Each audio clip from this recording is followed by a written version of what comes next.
Religion, religion, religion, religion, religion.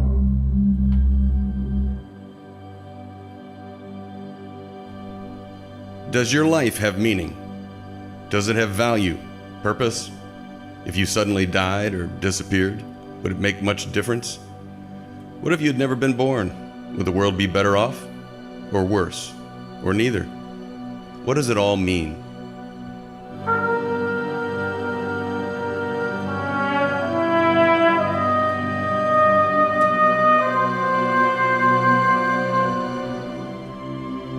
One typically hears what does it all mean from desperate people. But I don't feel desperate, at least not these days. Hey, it's me from the future. Just letting everybody know that this piece was written in 2011. And the music you hear throughout is called The Unanswered Question by Charles Ives. But I don't feel desperate, at least not these days. Perhaps I've been pondering this unanswered question because I'm approaching the mid-century mark of my life. Then again, I've always been prone to philosophical wonderings. When I was 6, I sat in our suburban Virginia garage and asked myself a series of what-if questions. What if none of this existed? What then? What if this garage didn't exist? Where would I be?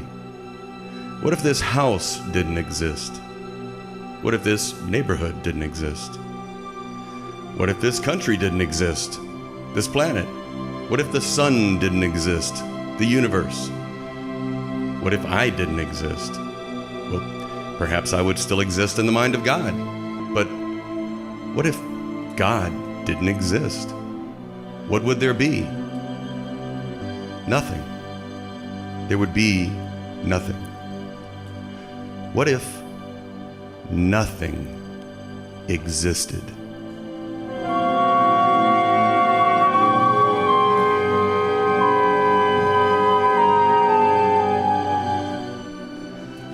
My body shivered. I suddenly felt alone and empty. So I went back inside and hung out with my grandmother.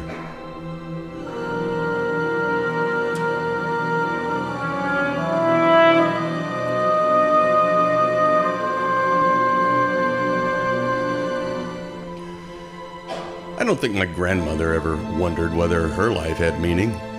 She was a creature of habit, a woman of routines, making breakfast at 7, catching up with her friends on the phone after my grandfather got out of her hair and went to work, shopping for groceries that she didn't need just to get out of the house, watching her soaps during lunch, followed by laundry or gardening in the afternoon, followed by a formal half-hour break at 4 p.m., during which she took in a soft drink, chips, and a game show. She was not to be disturbed during these breaks by me or the housekeeper.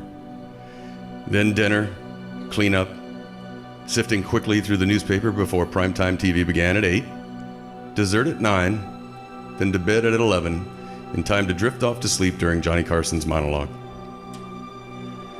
Do rituals provide meaning, or do they simply distract us? It might be a moot point. If one is pleasantly distracted for 80 years, then what difference does it make?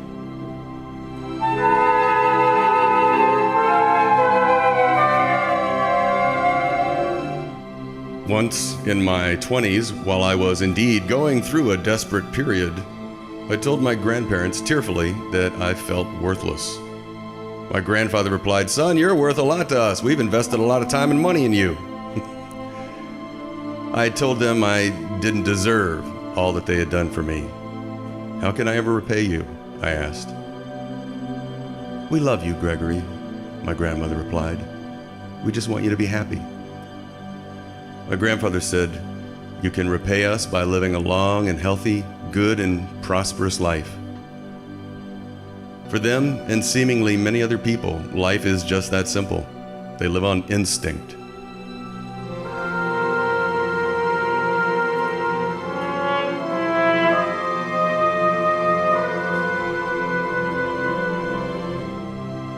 On the other hand, some people are so plagued by perennial questions of existence that they never find any sense of equilibrium.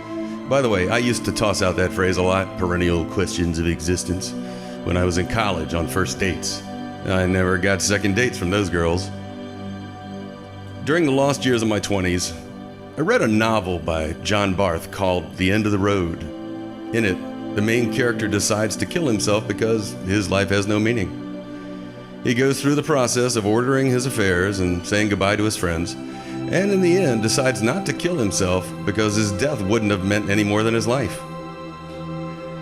Charles Ives wrote a piece of music to which every serious music student is exposed, called The Unanswered Question.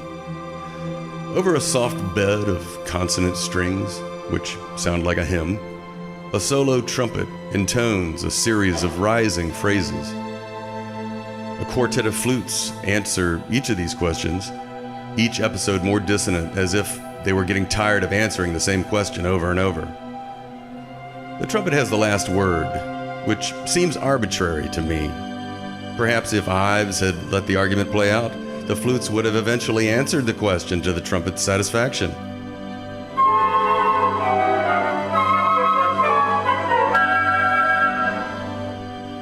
Some people think that everything means something. I worry about these people.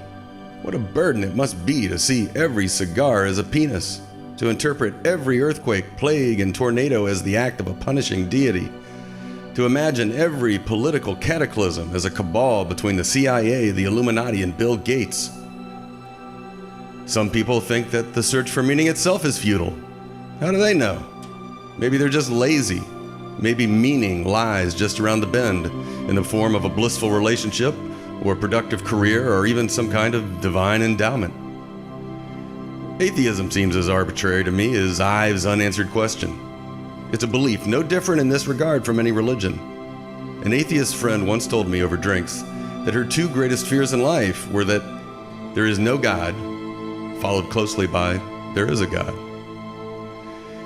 In the book of Ecclesiastes, the wisest man on earth, King Solomon, exclaimed, "Meaningless, meaningless, everything is meaningless." And he would know since he supposedly had everything, including 3,000 women. Nevertheless, it seems disingenuous for the richest man alive to say that everything is meaningless.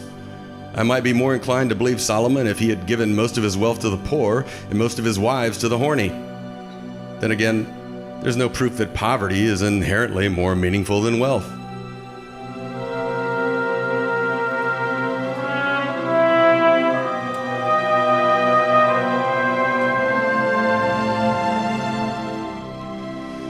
Despite my semantic musings, life for me is pretty simple these days. What does it all mean? I side with the existentialists on this one. Our actions define us. Our lives mean whatever we want them to mean. No priest, politician, or poet can answer that question for anyone else. And yet I'm not an atheist, unlike many existentialists. I believe in a higher power. More specifically, I believe in the search for meaning. There is no pot at the end of the rainbow. The meaning is in the search.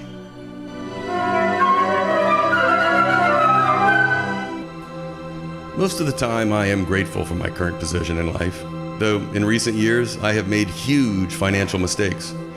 Compared to my peers, I am poor.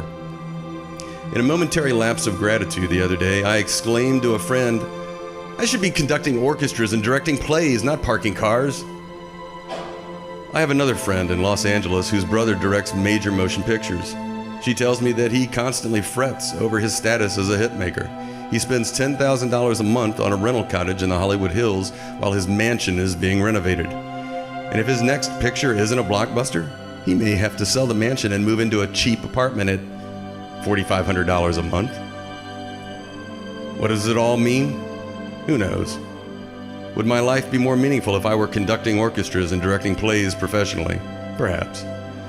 Chances are, though, I'd still be asking the same questions.